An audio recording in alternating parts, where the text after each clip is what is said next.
In this episode of Coffee with the Chair, Embracing Everyone, Spokane Democrats shared how they value the diversity of the greater Spokane community and what we all can do to create a community where everyone is valued, where all voices are heard, and the full breadth of contributions are included. I heard a story about at a county fair, these prize bulls, and they had some experts that traded in that business guess about the weight of these prize bulls. Now, these were experts that were in the business, and without weighing them, they guessed, but they also had the hundreds of fair attendees do the same thing. And it was always the case that the average of the guessing of the weight was more accurate from the hundreds than it was from the handful of experts. Interesting. So more input gets you a more refined product. And you have to seek it out. And it's uncomfortable, and it should be uncomfortable because we need to have our premises challenged. And there is seeking input, and then there's responding to challenges for a fight. Because a lot of folks, especially in these polarizing times, have definite opinions about how things should be done, and just want to fight about it, as opposed to have an exchange of a respectful, civil exchange of ideas. And have you thought about this? And this is from my perspective, what I'm experiencing and witnessing, and how that creates challenges for me. So please, keep that in mind, as opposed to just this tit-for-tat argument related. And so while it's uncomfortable, and while you have to endure the slings and arrows of public policy and being a public figure, it is the best way to get information. Seeking it out. The only way to have meaningful change is by working with people broadly, folks with diverse perspectives, people with diverse experiences and expertise. And so I don't see that as a challenge, really, because I have such a habit and experience of reaching out to individuals who think differently than I do, who have different experiences than I do, and figuring out what solutions are actually going to move the needle and be sustainable. My area of expertise, criminal justice, eats up 70% of our taxpayer-funded general fund. Wow. Yes. That's a lot. It is a lot. And so it's a huge piece of the work and of the job responsibilities. I talked earlier about the conversations I had. I had people from the Muslim community, the Jewish community reach out, and these people lived in fear. And nothing made me more incensed than I have neighbors in my community that have to worry about going to worship in their own way and maybe being harmed. I believe people should work for what they want. Of course they should. But we have a duty to one another, just as decent human beings, let alone as Americans. And that's so important. I think that's what needs to be said is, look, this isn't about me or pushing an agenda. This is standing up for decency, honesty, truth, and justice, and pushing back against intolerance and hate, which has just infiltrated this Republican Party. Or it's going to get worse. Because we also have somebody in office right now who is silent when it comes to the far-right extremism that's taking over the Republican Party, parts of our country, and even in our region. Here. Absolutely. Yeah. We have a history of fighting back against this, and I think we have to do more.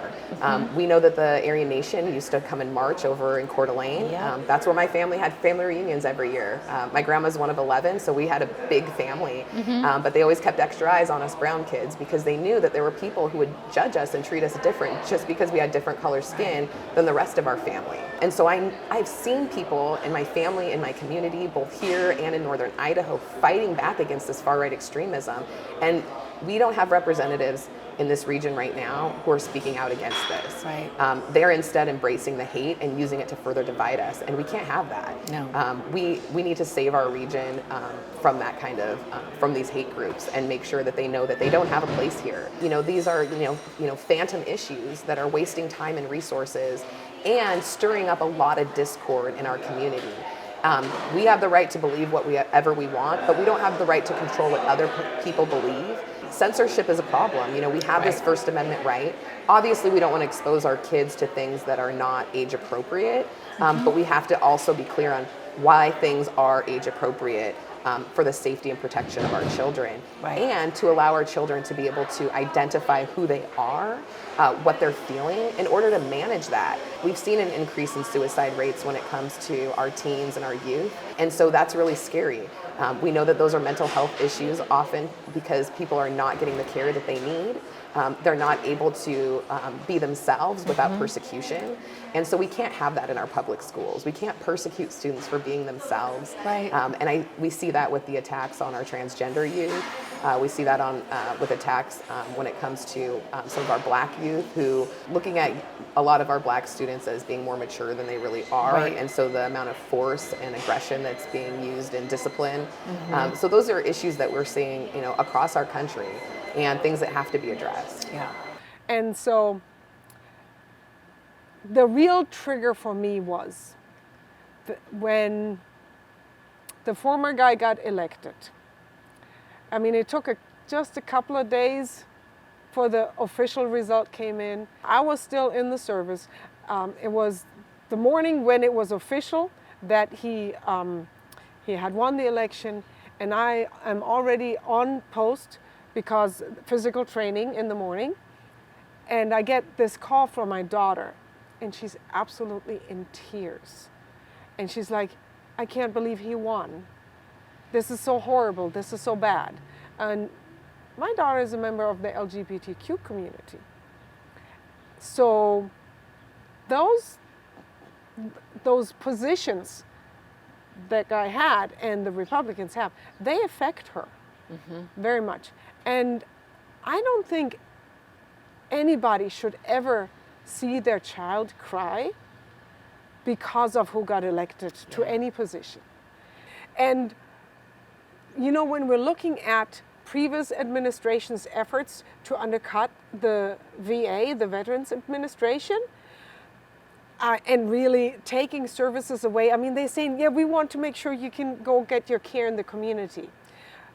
But the community doctors don't always know what is wrong with us or how best to approach that because they don't have that experience. So, in your experience, what's been the highlight of your time in office? Oh my gosh, that's so easy. So far.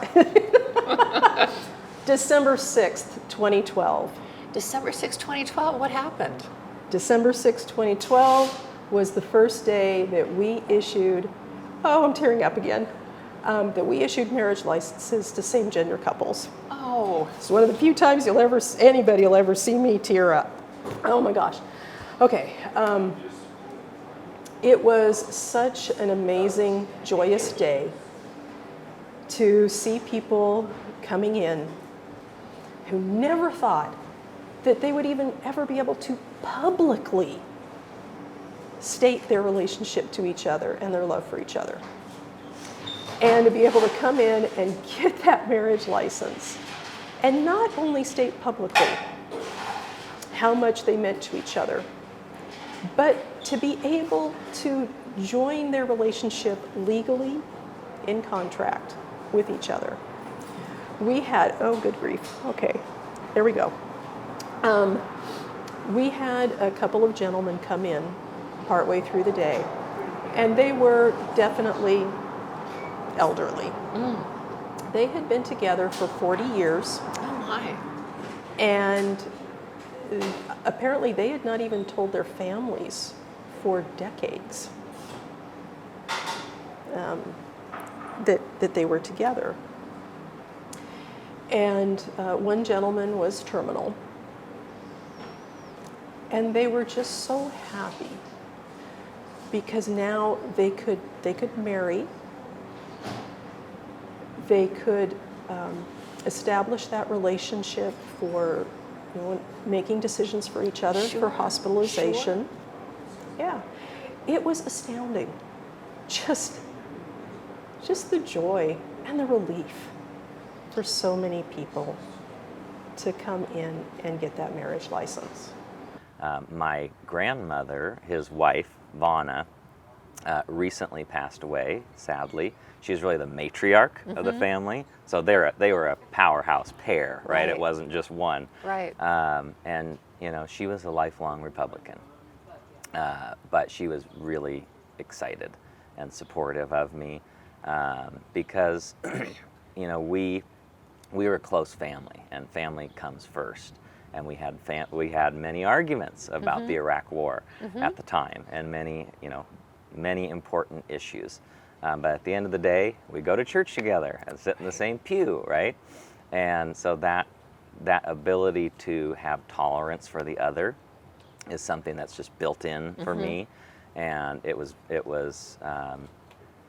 that relationship with her that inspired that. I really do believe a robust democracy can only exist with an active and engaged citizenry. I really challenge our young people. There's a reason some of the issues that matter most, student loan debt, healthcare access for all, childcare, etc., are not being focused on, and that's because really they care, they're volunteering in record numbers, but they're not turning out. And so that's my pitch: is what can we do to swing things back so that younger people, and I'm talking 18 to 30, although in Washington State, super excited, we have 16, 17-year-old pre-registration, etc. What do we what do we do to help encourage them to turn out? It's more important than ever, and really with the things like climate change and, you know, the existential threat of climate change, etc., with you know, matters of racial reconciliation, you know, these are complex public policy interventions we need to introduce, and they need to be not only around the table but active participants, and we need that. We need that. So that's one of my big pitches. I restarted the Spokane County Young Democrats in 2003 to make sure there was a home for some of that enthusiasm, engagement. I met with Young Democrats just a couple weeks ago. We need to be hitting this population and making sure that we're inclusive, and that it's not just, we don't give them anything like a seat at the table, that it's theirs and they're active participants, and we, you know, respect what they bring. I'm struck before every session, Carmela, we do the solemn pledge every day. You know, we take our oath of office once a term, but we pledge allegiance every day. And the pledge ends with liberty and justice for all. Now, if those aren't just words, if it's an actual pursuit, then that means liberty and justice for all, not this amount for you, and a little more over here, and you not so much. It is about that theme, that value, that principle applying to everyone equally, and not having others with powerful voices tell us who deserves what and who doesn't.